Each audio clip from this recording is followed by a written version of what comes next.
Iaapila ni Bamban Tarlac Mayor Alice Guo ang preventive suspension na ipinataw sa kanya ng Ombudsman. Sinuspindi si Guo para hindi maimpluwensyahan ang investigasyon ng Ombudsman kaunay sa reklamong graft na isinampa ng DILG.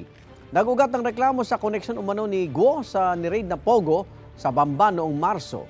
Git ni Guo wala siyang ginawang mali at nagsisilbi siya ng tapat. Sabi ng abogado ni Guo, limitado lang ang papel ng LGU kaugnay sa Pogo at PAGCOR daw ang may otoridad sa Pogo operations.